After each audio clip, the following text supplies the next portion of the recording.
Continuamos nuestra tertulia de Descubriendo el siglo XXI desde Nueva York, la capital del mundo, mal que le pese a quien quiera, pero no deja de ser la capital para bien y para mal. Es la Roma del siglo XX, del siglo XXI, es la Pekín del siglo XXI. Podemos compararlo, pues eso, con las grandes capitales de los grandes imperios que han habido. Esto es lo que nos toca vivir y esto es lo que hay y con esto hay que bregar. Y continuamos la historia de Pedro, la historia y la relación con Jesús.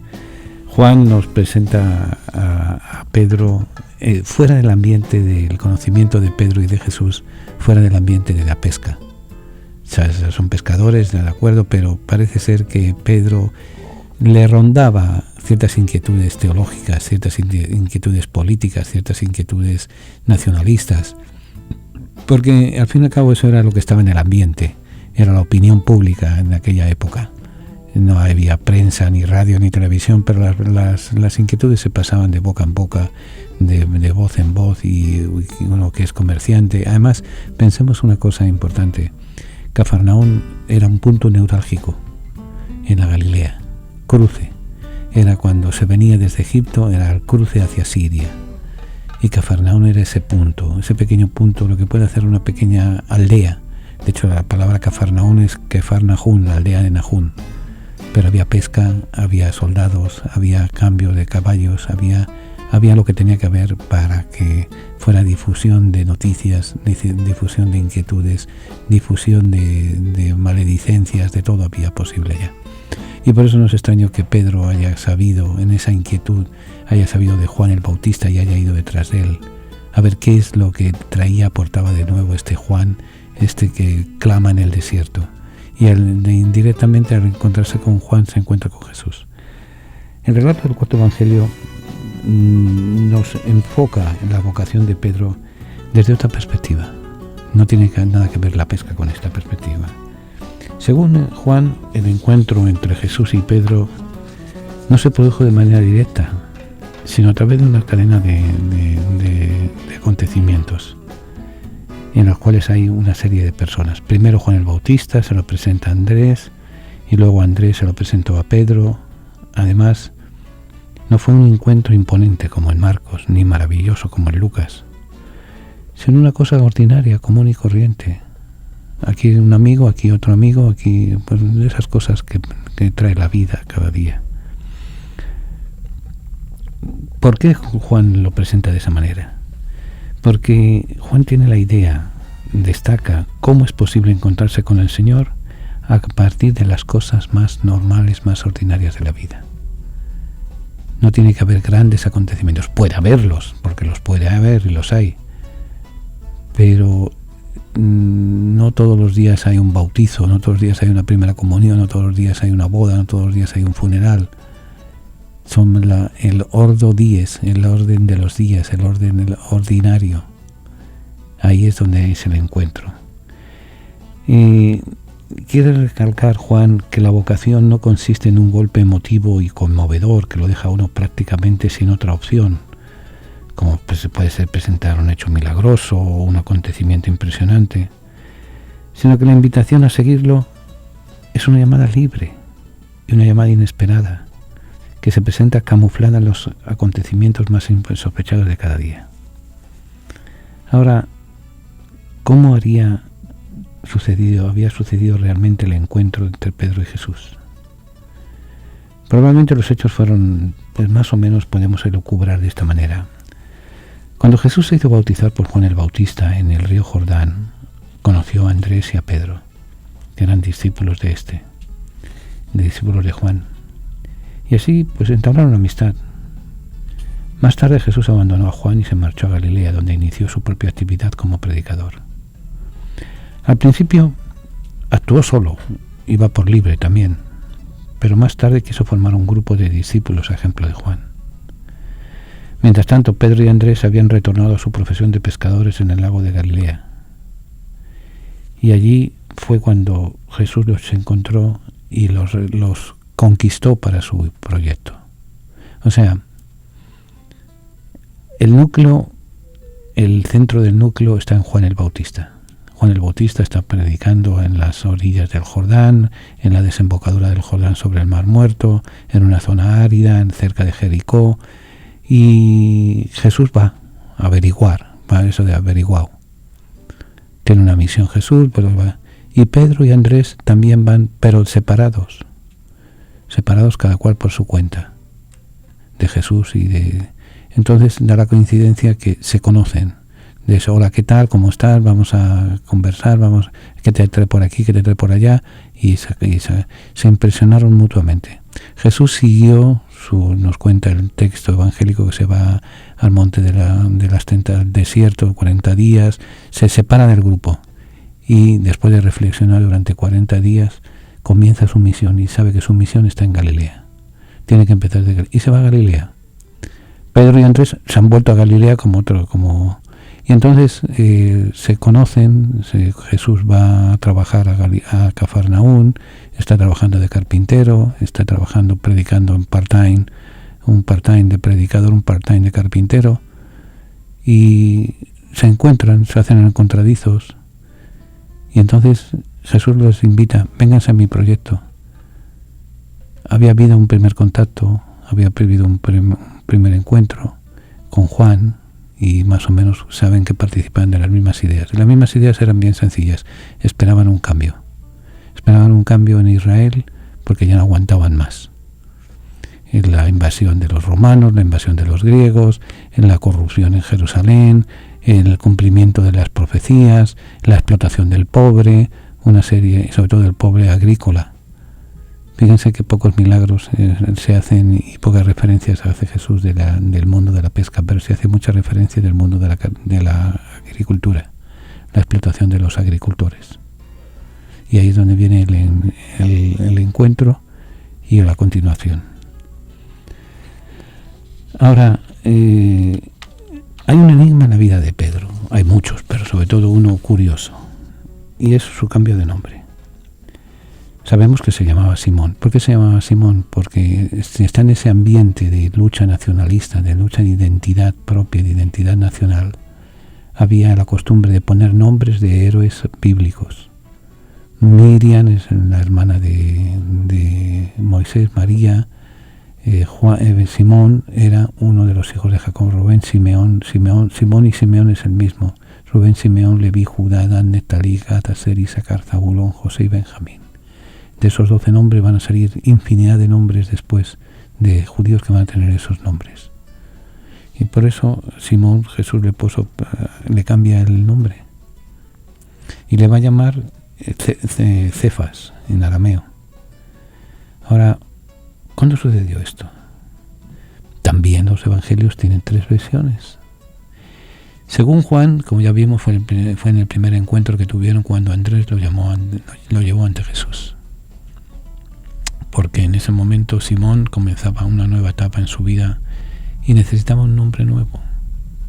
En cambio, para Marcos y Lucas fue más adelante, cuando fue elegido miembro del grupo de los 12.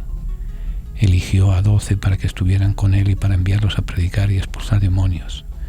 Instituyó a los 12 y le puso a Simón el nombre de Pedro.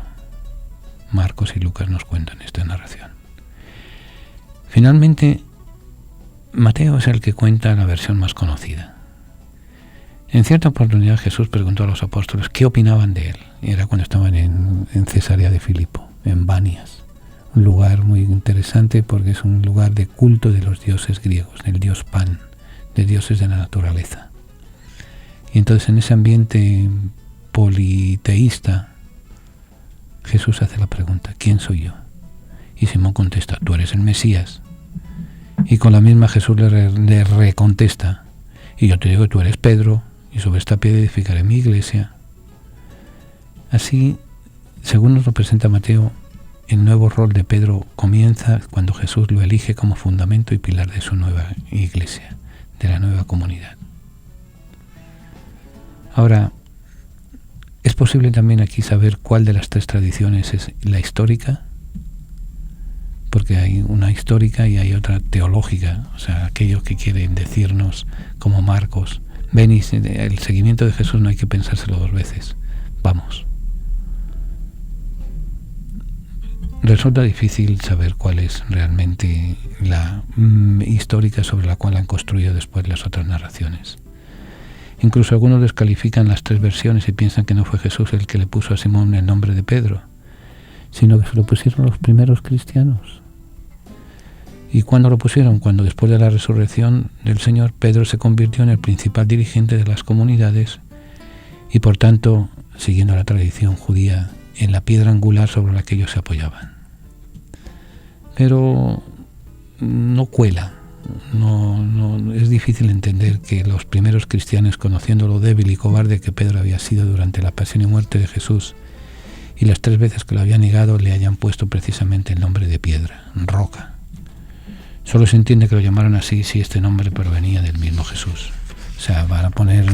Les costaba creer un individuo que mucho bla bla bla, tú eres el Hijo de Dios, iremos contigo, que tira de la espada y se desaparece, le niega 3 veces, se da la jujilanga como aquel que dice, y una roca como que una roca demasiado blanda. Además, los 4 evangelios afirman, aunque con versiones diferentes, que fue Jesús quien personalmente le puso el nombre de Pedro. Si se lo hubieran puesto los primeros cristianos, resultaría difícil explicar la unanimidad de la tradición. Por eso la mayoría de los expertos bíblicos sostienen que el nombre de Pedro le fue dado a Simón directamente por Jesús en algún momento de su vida. Ahora, ¿cuál fue ese momento? Es poco menos que imposible saberlo. Los evangelistas, Mateo, Marcos, Lucas y Juan, no buscaron ofrecernos datos históricos sobre la vida de Simón Pedro, sino que con la poca información que tenían, nos transmitieron un mensaje inspirado por el Espíritu Santo. Ahora, aunque difieren, hay algo en lo que todos coinciden, no obstante las diferencias de enfoque y en el lugar destacado que Pedro ocupa dentro del grupo de los apóstoles. Es el lugar destacado que Pedro es el líder. O sea, le llamó de una forma, le llamó de otra, en la barca, en de Juan, difieren, pero una cosa es tan unánime: él es el líder, él es la figura. En efecto, aparece en todos los evangelios como el vocero y el representante de los demás. Así, cuando las parábolas eran difíciles de entender, era el primero que pregunta el significado de las mismas. Quiere saber cuántas veces hay que perdonar. Quiere averiguar la recompensa que se le dará a Jesús por haberlo seguido. Porque claro, mucho mucha cosa, pero al final de la jornada, ¿de qué vamos a cobrar? Porque Pedro ha dejado la mujer, ha dejado temporalmente, ha dejado la mujer, ha dejado los hijos, ha dejado la barca, ha dejado la forma de vida. Pero bueno, a la hora de la liquidación, ¿qué es lo que me va a tocar? Y los otros no se atreven, pero Pedro tiene las agallas de cuestionarle a Jesús. Oye, ¿y a nosotros qué? Él averigua sobre la recompensa, el que pide explicaciones sobre la higuera que se había secado milagrosamente, el que pregunta sobre los detalles del fin del mundo. Ahora, es también el apóstol que le responde a Jesús cuando pregunta quién le ha tocado entre la multitud. ¿Se acuerdan que Jesús está apretujado por un montón y hay que aquella pobre mujer que tenía una enfermedad, unas hemorragias, y de si toco con simplemente... Entonces Jesús sabe que le ha salido energía del cuerpo y pregunta quién ha tocado, y Pedro le tiene que preguntar: oye, ¿tú de qué vas? Si te ves que te está todo el mundo apretujando, como que todavía preguntas que quién te ha tocado. ¿Estás pirado o qué te pasa? Había esa confianza entre ellos. El lenguaje no es muy elegante, muy eso, pero la realidad es otra. Él pregunta el fin del mundo, pregunta, como les decía, es el que confiesa que Jesús es el Mesías, el que promete al Señor que los 12 no lo abandonarán, total, se desaparecieron todos, el que hace el audaz pedido de caminar sobre las aguas una noche de tormenta, o sea, tú estás caminando, yo voy a caminar, o sea, es atrevido, el que asegura estar dispuesto a ir con Jesús a la cárcel y a la muerte, el que camina en Getsemaní y exclama: aunque todos se escandalicen de ti o no. Esto demuestra la indudable jerarquía de la que Pedro gozaba durante la vida de Jesús. Entre ellos, la última vez que en el Nuevo Testamento habla de Pedro es durante el Concilio de Jerusalén, en el cual el príncipe de los apóstoles propuso liberar a los cristianos de la práctica de la ley de Moisés, con lo cual el cristianismo, con eso, se independizó definitivamente del judaísmo. Después desaparece. Y ya no volvemos a tener información sobre él en los evangelios canónicos. En las tradiciones orales, en los evangelios apócrifos, sí se habla de él. Pero ¿qué fue de su vida? ¿Qué fin tuvo aquel pescador de Galilea, convocado personalmente por Jesús para el proyecto más fantástico de la historia, que tuvo el privilegio de verlo, tocarlo, estar a solas con él, escuchar las enseñanzas de su propia boca? Hay, como les digo, un montón de leyendas, un montón de apócrifos, un montón de cosas. Según estas leyendas y estos apócrifos, luego del Concilio de Jerusalén, Pedro se trasladó a Roma.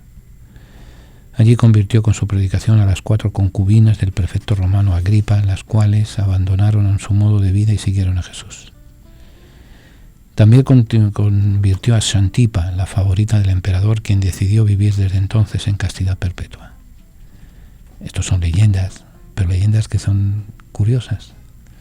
Enfurecidos, ambos gobernantes resolvieron acabar con Pedro, por lo que el apóstol debió escapar de la ciudad. Pero cuando estaba huyendo, Jesús se le apareció por el camino. Pedro se extrañó y le preguntó: «Señor, ¿dónde vas?». Y él le contestó: «Voy a Roma a ser crucificado de nuevo». Entonces aquel comprendió que Jesús decía tales palabras al ver que su discípulo principal huía cobardemente y decidió regresar y morir con valentía. Hay una novela, Sienkiewicz, un autor polaco del siglo XIX, que ustedes la han visto probablemente en película, que es Quo Vadis. Quo Vadis es la representación en película de esa leyenda, esa novela de Sienkiewicz del siglo XIX, que recoge los apócrifos de los primeros siglos sobre la vida de Pedro. La esposa de Pedro había sido también apresada y fue crucificada delante de él mientras lo obligaban a mirar la escena. Pero Pedro la animaba diciéndole: «Acuérdate del Señor, acuérdate del Señor». Fue tal la fe que él demostraba que el carcelero terminó convirtiéndose al cristianismo, y cuando llegó el momento de la crucifixión de Pedro, pidió que lo colocaran cabeza abajo porque no era digno de morir de la misma manera que su Señor. Como ven, entran en las leyendas. No sé por qué, pues porque los primeros autores del cristianismo no les interesaba la historia personal de Pedro, de Juan, o de Andrés, o de Santiago. Les interesaba, nos dejaron el testimonio de la propagación, del crecimiento de la comunidad cristiana, sin protagonistas. El protagonista eran las personas, eran genéricos, marcas blancas, aquellos que escucharon el mensaje de Jesús y lo llevaron adelante. Ignoramos cuando Pedro en realidad conoció a Jesús, como ignoramos muchísimos detalles de su vida. Pero sí hay una serie de detalles que a Pedro lo llevó toda una vida a conocer al Señor, con enojos, malentendidos, negaciones, caídas, infidelidades. Pero Pedro era cabezota y no se asustó. Y a pesar de los problemas y de las incongruencias que veía en Jesús, lo siguió hasta el final. Él sabía que se había embarcado en una aventura sin retorno, sin añorar lo que había dejado, sin mirar atrás. Y amó a Jesús con tanta devoción que terminó dando la vida por él de la manera más cruel. En el fondo, la moraleja que nos puede dejar la aventura de Pedro con Jesús es que cuando uno descubre un ideal que vale la pena, todas las demás cosas de la vida pasan a ser secundarias. Tan secundarias que hasta se es capaz de morir dolorosamente por él, incluso patas arriba, como hizo el rudo pescador Galileo, luego de haber descubierto a Jesús y comprender que ya no había más en la vida más grande por qué vivir, sino por ser testimonio del resucitado.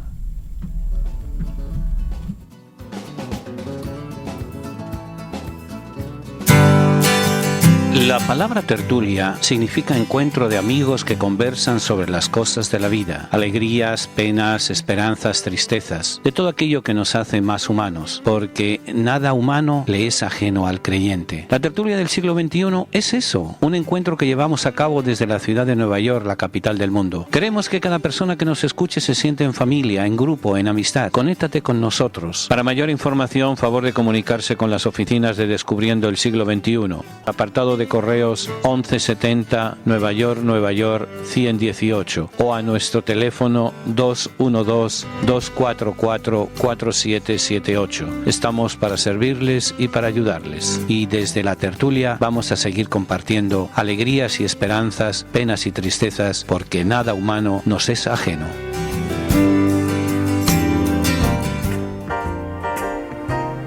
Te recuerdo que no dejes para mañana lo que puedas leer hoy. Por eso, autopistas más anchas tenemos, pero puntos de vista más estrechos. Gastamos más, pero tenemos menos.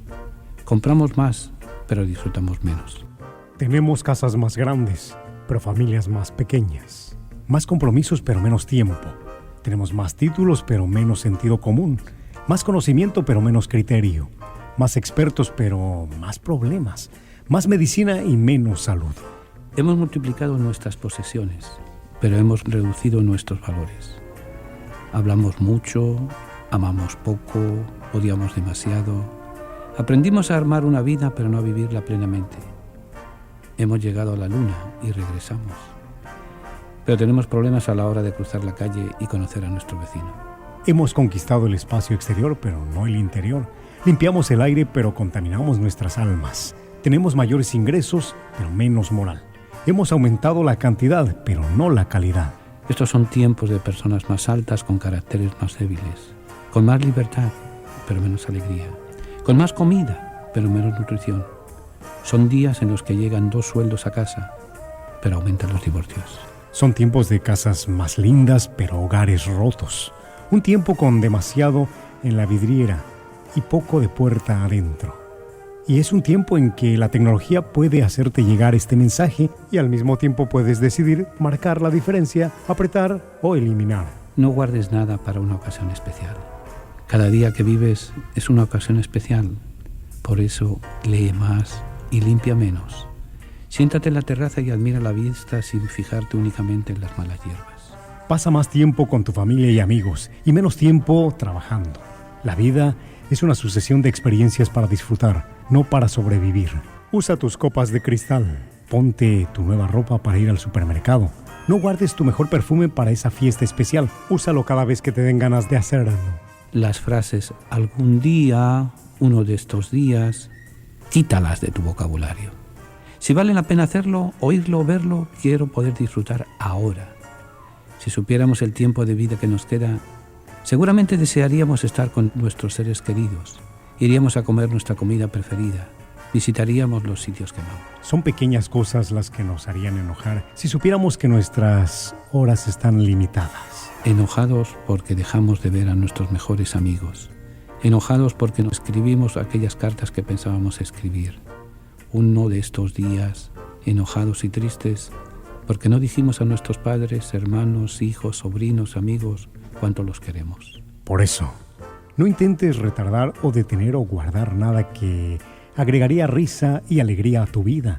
Cada día, cada hora, cada minuto, cada semana es especial. Si estás ocupado para tomarte unos minutos para reflexionar sobre este mensaje, no digas uno de estos días, sino piensa que uno de estos días puede estar muy lejano o puede no llegar. Bien, continuamos. Y muerto Pedro, o eso podríamos decir, aunque suene un poco cínico, muerto el perro se acabó la rabia. Morir Pedro, la sede queda vacante y la sede se busca quien ocupe esa sede. ¿Por qué? Porque en eso está la tradición apostólica.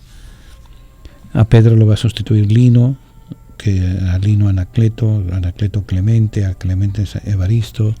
Ahora, ¿quién es así hasta un 266, que es el Papa Francisco? ¿Quién elige al Papa? ¿Quién elige al sucesor de Pedro? Los 3 primeros siglos es podríamos decir, un salpafuera. Queda dentro del misterio, dentro de del martirio. De hecho, los 3 primeros siglos todos los papas fueron mártires. Mártires, recordemos la palabra mártir del antiguo griego, lo que significa es testigo. Testigo del amor de Dios, testigo del Evangelio, testigo de la Iglesia, testigo de la fe, testigo. Que son pasados a cuchillo, son llevados son crucificados también como Pedro, son tirados a las fieras, mueren de formas pues realmente cruentas y terribles. Pero a partir del siglo IV, el año 313 es el punto de no retorno de una nueva iglesia, de una iglesia que encuentra la libertad, encuentra el momento, pero a un precio muy alto, a un precio de someterse al Imperio Romano. Pero a la vez es la salvadora del Imperio Romano, porque muchas de las estructuras en el Imperio Romano en Occidente, muchas de las estructuras eclesiásticas lo que hicieron fue copiar las estructuras políticas, sociales, económicas del Imperio Romano. Por ejemplo, el gorro que se ponen los obispos se llama la mitra.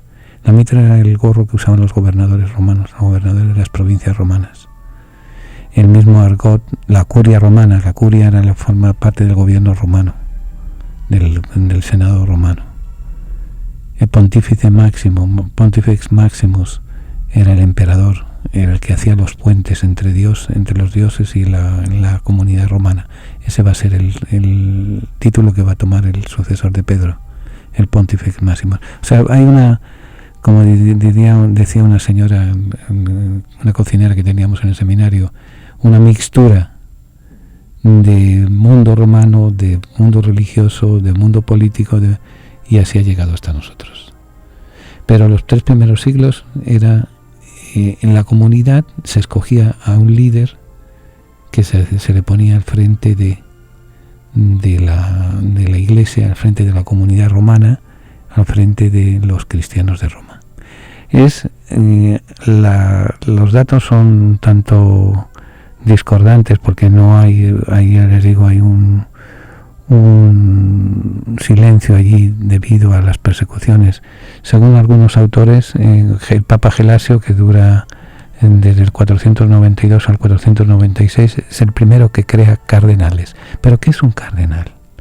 La palabra cardenal viene de cardo. Cardo viene siendo bisagra, eje. La creación de cardenales se lleva a cabo, por tanto, por decreto del romano pontífice, a quienes eligen para ser sus principales colaboradores y asistentes. O sea, vendría siendo, si usamos palabras del mundo actual, del mundo corporativo, serían el Consejo de Administración y el Consejo Asesor que dirige la Iglesia, las iglesias, las comunidades de Roma. Eso va a ser en Roma, pero después se va a extender a toda la Iglesia. Cada iglesia funcionaba de una forma autónoma. Tomaban las estructuras del Imperio Romano, tomaban las estructuras del mundo judío y iban acomodándose cada una de ellas y demás. El Papa Silvestre, en el 314-335, es el que empieza a bregar con los cardenales, según unos, según otros el Papa Gelasio. El Papa Gelasio crea 39 cardenales. Los cardenales, el principio de la palabra, el título de cardenal, se atribuía genéricamente a las personas al servicio de su iglesia o diaconía. O sea, la persona encargada de una parroquia, vamos a llamar así, de una comunidad creyente, tenía una persona que lo servía. Esa persona era el eje sobre el cual se apoyaba la iglesia para que la comunidad fuera funcionando. Y era el contacto con el obispo de Roma, para que hubiera una unidad, para que hubiera ayudas y demás. Era la ligazón, la unión, el cardo sobre el cual era el delegado del obispo, del papa, el delegado en esa comunidad. Y esa comunidad respondía al papa a través de ese delegado. Se le va a llamar cardo, porque en latín cardo viene siendo como una bisagra, como un pivote sobre el cual apoyarse mutuamente.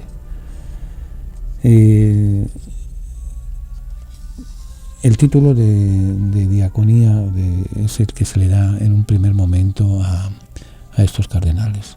Después se les va a dar el título de cardo. De cardo viene a cardenales, y más tarde los responsables de las iglesias titulares de Roma y de las iglesias más importantes de Italia y del extranjero. Desde tiempos del Papa Nicolás II en 1059 y hasta el año 1438 con el Papa Eugenio IV, este título adquirió el prestigio que le caracteriza en el día de hoy. En un primer momento eran servidores, después se va a ir creciendo el título, el prestigio, y se van a apartar un poco de la misión para la cual ellos nacieron. Como tenemos actualmente el Colegio de Cardenales, se instituyó en su forma actual en el año 1150. Entonces, ¿qué estructura tiene? Tiene un decano, el obispo de Ostia, que conserva la iglesia que tenía antes en título, y un camarlengo que administra. El responsable de todos los cardenales es el decano de cardenales, que es un título nombrado por el Papa. Es el responsable, que suele ser el obispo de Ostia. Ostia es una pequeña diócesis a las afueras de Roma. El puerto de Roma es el puerto de Ostia. O sea, hay que volver atrás y pensar que las parroquias, como las conocemos hoy en día, algunas de ellas eran diócesis pequeñas, y al frente de las diócesis había un obispo, había una comunidad. Complicado, ¿verdad? Vamos por partes.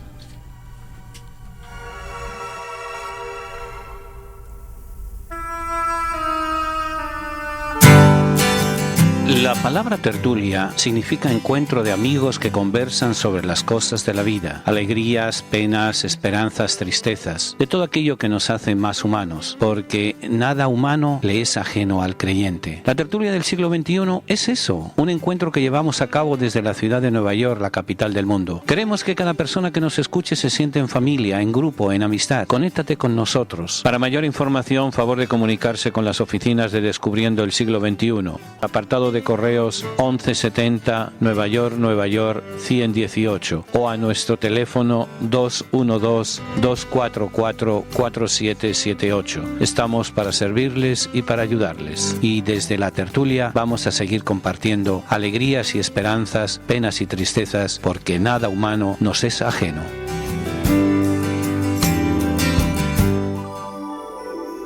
Padre nuestro que estás en las flores, en el canto de los pájaros, en el corazón latiendo, que estás en el amor, la compasión, la paciencia y en el gesto del perdón.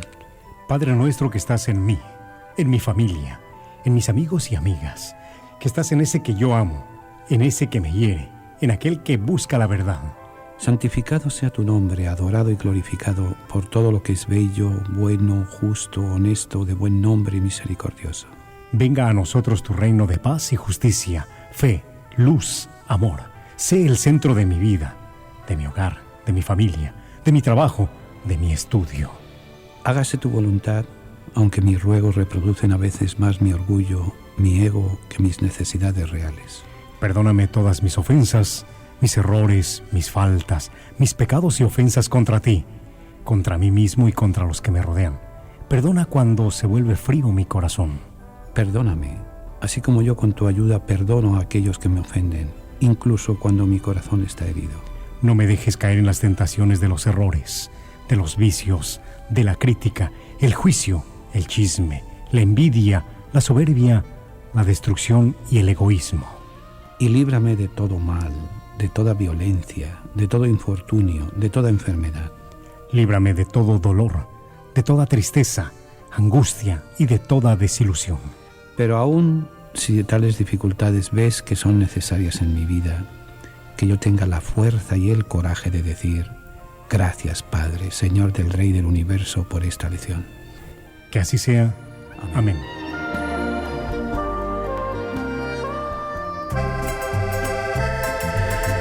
Continuamos nuestra tertulia. Parece un enredo, ¿verdad?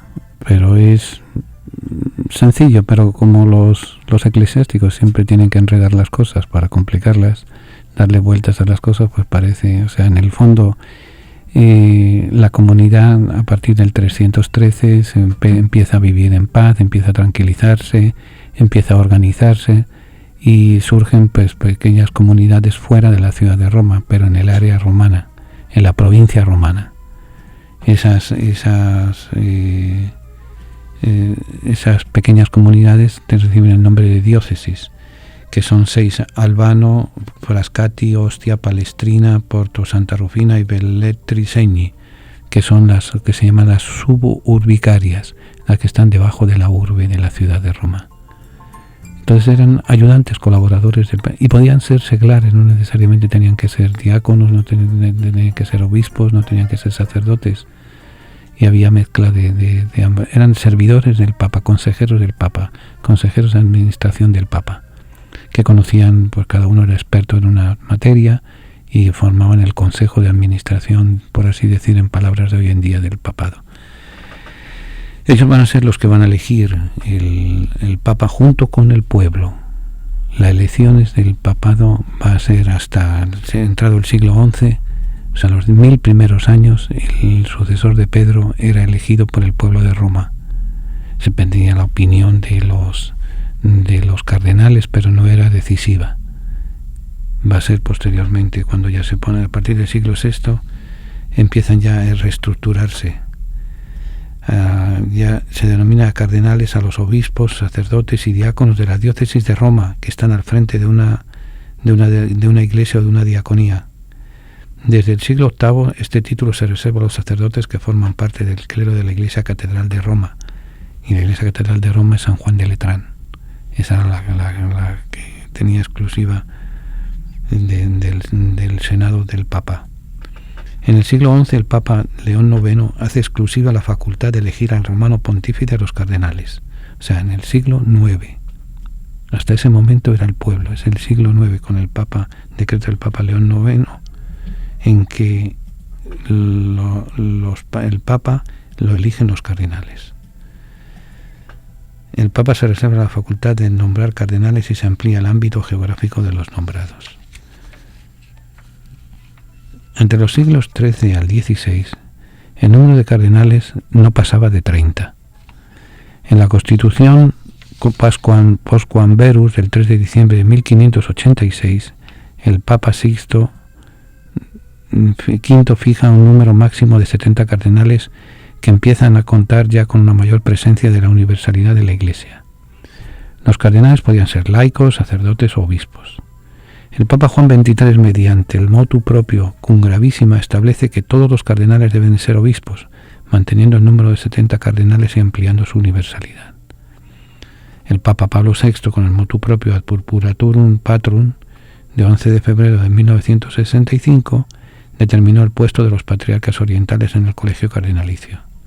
Después, con otro documento del 21 de noviembre de 1970, el Papa Pablo VI dispuso, San Pablo VI, que ya está declarado santo, dispuso que al cumplir los 80 años los cardenales perdían la condición de electores en caso de cónclave. Este mismo Papa, en el consistorio del 5 de marzo de 1973, estableció que el número de cardenales no fuera mayor de 120, sin limitar el número total, o sea, de 120 menores de 80 años, que son los que eligen al Papa. Puede haber, de hecho en estos momentos hay más de 200 y pico cardenales que ya han pasado la fecha, pero siguen siendo cardenales hasta que mueren, o hasta que han metido las patas, como ha pasado con el cardenal McCarry, el antiguo cardenal de Washington, que ha sido expulsado del colegio cardenalicio, y que probablemente ocurrirá lo mismo con el cardenal Pell en Australia. Pero ellos están sometidos a unas normas de conducta más estrictas que si cabe, y el Código de Derecho Canónico les tiene unos documentos que veremos ahora.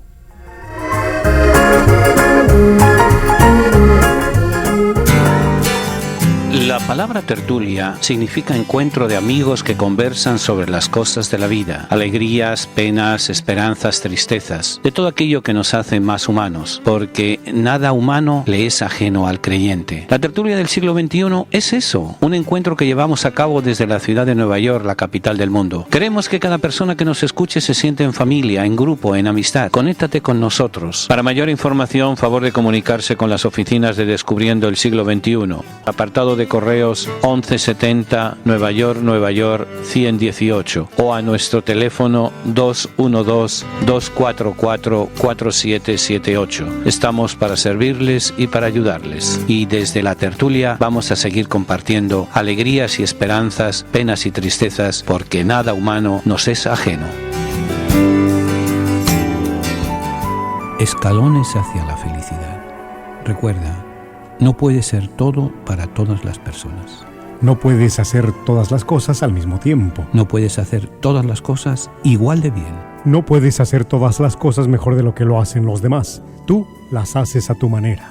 Tu humanidad se hace presente como en el resto de la gente. Así que debes buscar dentro de ti quién eres y ser ese. Debes decidir las prioridades y cumplirlas. Debes encontrar tu fuerza y usarla. Debes aprender a no competir con los demás. Por lo tanto, habrás aprendido a aceptar que eres único. Habrás aprendido a fijar las prioridades y a tomar decisiones. Habrás aprendido a vivir con tus limitaciones. Habrás aprendido a respetarte. Y serás un mortal más vital. Atrévete a crecer. Que eres una persona maravillosa e irrepetible. Que más que un derecho, es tu tarea encomendada de ser quien eres. Que la vida no es un problema a resolver, sino un regalo a disfrutar. De esta forma podrás sobreponerte y disfrutar de las cosas que antes te deprimían. Tiene ya su Biblia, la colección de libros que han marcado la historia de la humanidad en los últimos 25 siglos. Si aún no posee una Biblia, nosotros podemos ofrecérsela a un precio módico, tanto en inglés como en español, o incluso bilingüe. Para precios y ediciones, favor de llamar a Descubriendo el siglo XXI, 212-244-4778, 212-244-4778, o visite nuestra página de internet www.descubriendoelsiglo21.com, sección de tienda.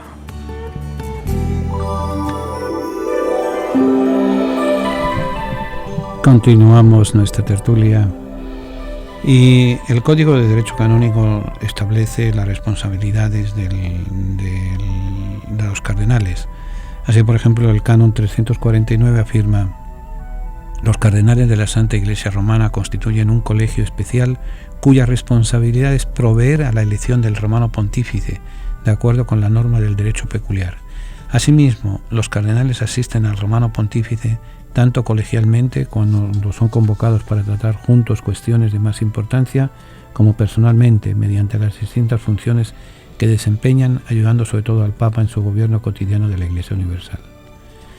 Como les decía antes, dos funciones fundamentales de los cardenales, que en el fondo son las funciones que heredaron del pasado de las primeras comunidades de Roma: ayudar a la elección del sumo pontífice, del sucesor de Pedro, del obispo de Roma, que en el fondo el título importante de Papa Francisco es que es obispo de Roma.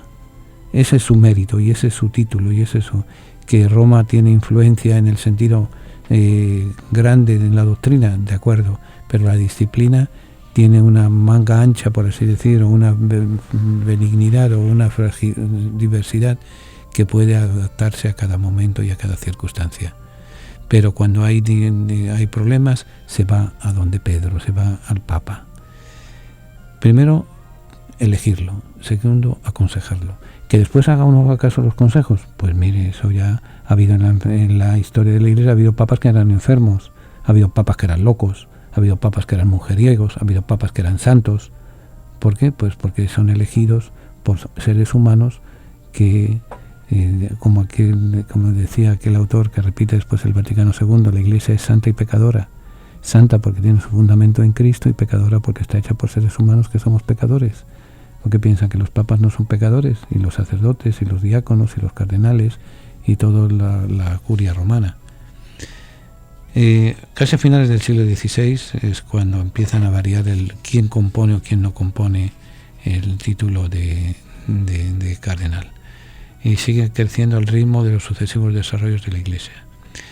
Los concilios de Constanza y Basilea en 1414 al 18, el de Constanza, y en 1431 al 37, limitaron el número de cardenales a 24. No podía haber más de 24 cardenales. Pero ya en pleno Renacimiento, en 1555 al 59, que es cuando Pablo IV dirige la Iglesia, el número aumentó a 70.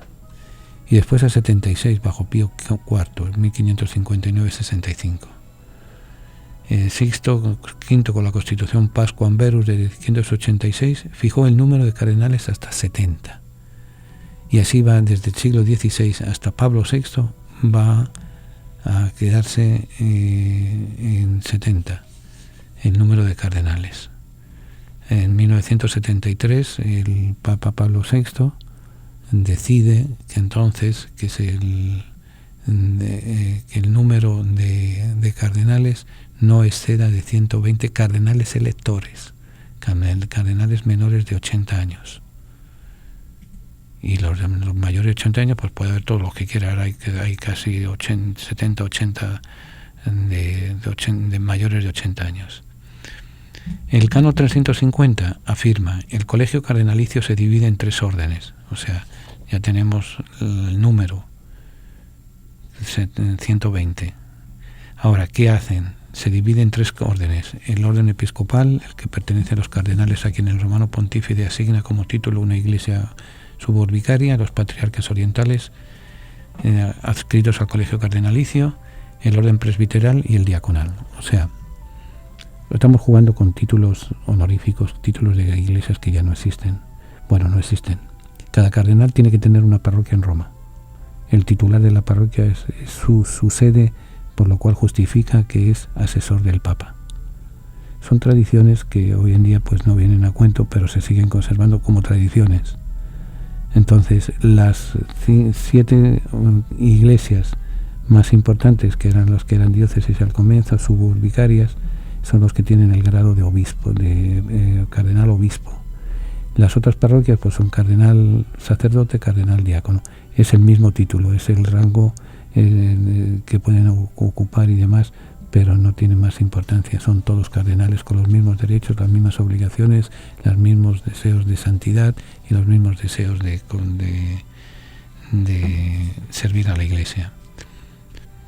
El colegio cardenalicio se ha hecho internacional en los últimos 40, 50 años. Desde Juan XXIII empezó a internacionalizar. Juan XXIII, por ejemplo, hizo cardenales que después quedaron impector. Luego hay otra cosa: el Papa puede nombrar un cardenal y no dar el nombre por miedo a que lo persigan o que no. Sobre todo en países comunistas se dio mucho eso, cardenales impectore, y en un momento dado les dan el nombre. El Papa Juan Pablo II murió habiendo hecho un cardenal impectore que nunca se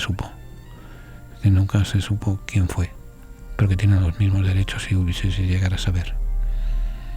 Como consejeros del Papa actúan colegialmente con él a través de los consistorios que convoca el Papa y se desarrollan bajo su presidencia.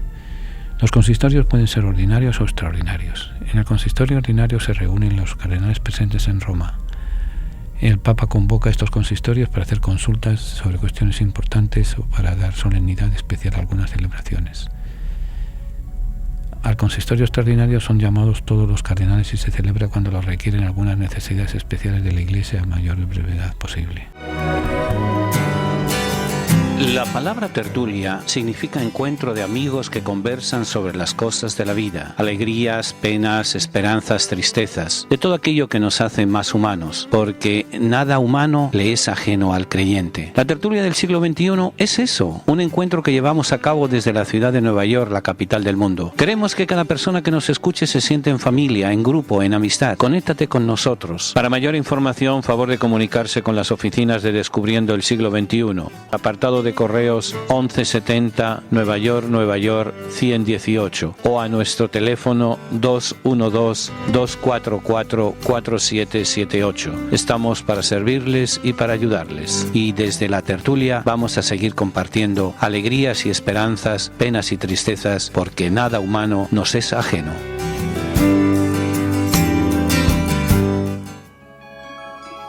Descubriendo el siglo XXI, en colaboración con la parroquia de San Columba, les invita a participar en los seminarios de formación bíblica y teológica. Se llevarán a cabo 2 veces al mes, los días sábados, entre 12 del mediodía y 4 de la tarde. Para mayor información, llamar al 212-244-4778, 244-4778, o visitar nuestra página www.descubriendoelsiglo21.com, donde encontrará más información.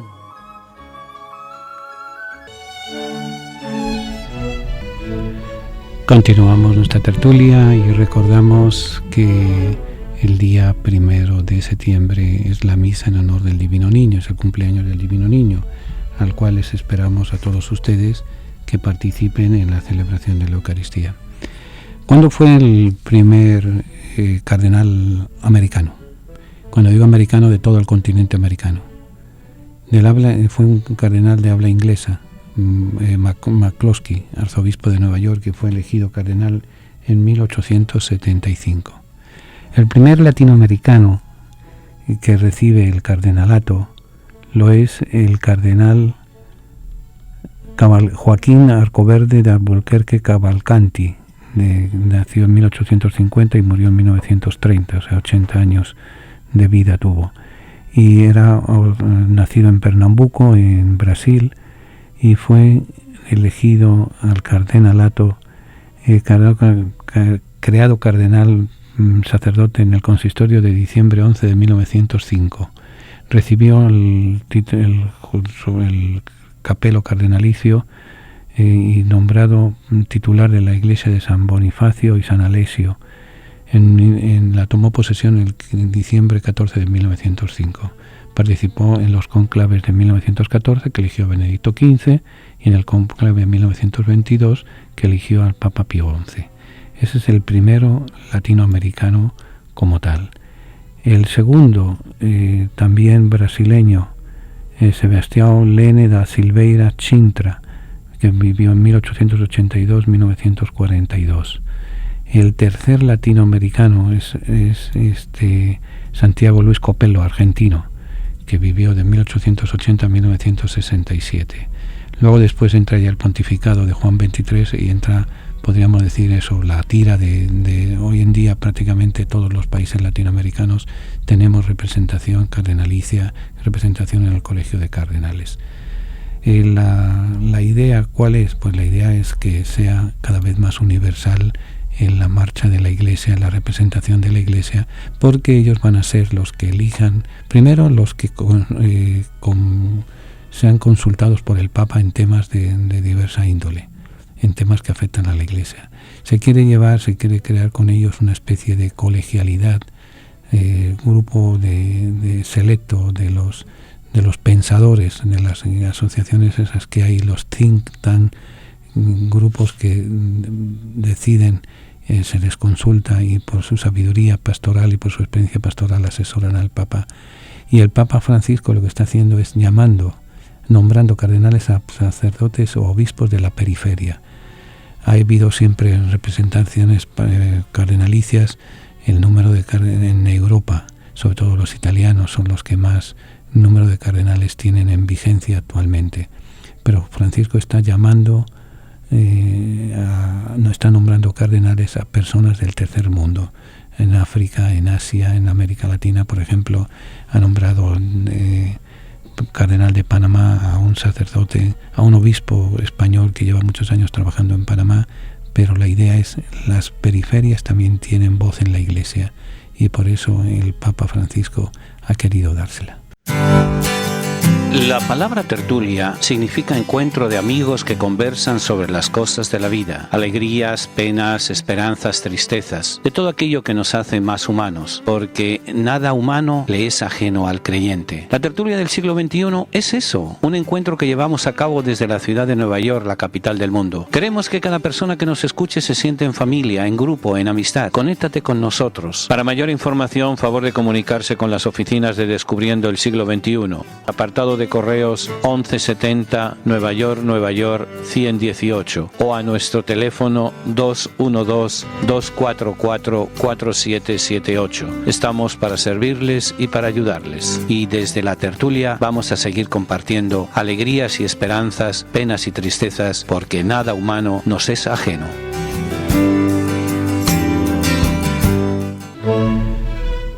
Bueno, nos vamos. Se está terminando nuestro programa, el tiempo no llega más de lo que uno quisiera para poder conversar, poder hablar, saber quiénes son en el fondo los que eligen a nuestro pastor y los que asesoran al pastor y los que presiden las iglesias y las comisiones de la iglesia. Simplemente pedir por ellos, porque son tan humanos como nosotros, tan pecadores como nosotros y tan solitarios como nosotros. Y en segundo lugar, les deseo que tengan lo que queda de verano feliz y a gusto y contentos y nos preparemos para el mes de septiembre, el mes de la Biblia, mes de la Sagrada Escritura. Y les pido una cosa, que recen por nosotros. Que se nos pueden mandar unos chavitos, unos centavitos prietos, pues, o prietos o morados, pero serán bienvenidos. Pero sobre todo recen por nosotros. Día a día es difícil seguir adelante con el programa, con los proyectos que tenemos, pero confiamos en el Señor y confiamos en su apoyo espiritual, en su apoyo de oración para que podamos seguir cumpliendo la misión que se nos ha encomendado. El reto aquel que el administrador de la reina de Cusa le dijo al diácono Felipe nos sigue mortificando, nos sigue espoleando. ¿Cómo voy a entender si no tengo nadie que me lo explique? Estamos tratando de explicar con nuestras limitaciones, con nuestras deficiencias, pero tratamos de explicar la palabra de vida, la palabra de salvación, la palabra del Señor. Recemos mutuamente unos por otros. A nuestros hermanos presos no les he olvidado. El Señor les bendiga. Si tienen a su lado a alguien a quien quieren, denle un abrazo y díganle que lo quieren. No lo dejen para mañana. Hasta la próxima semana, si Dios quiere, que Dios les bendiga. Señor, nuestros hermanos a los que tú amas están encarcelados. Ten compasión de todos los presos y socórrelos. Si es posible, que sea llevadero para ellos este cáliz.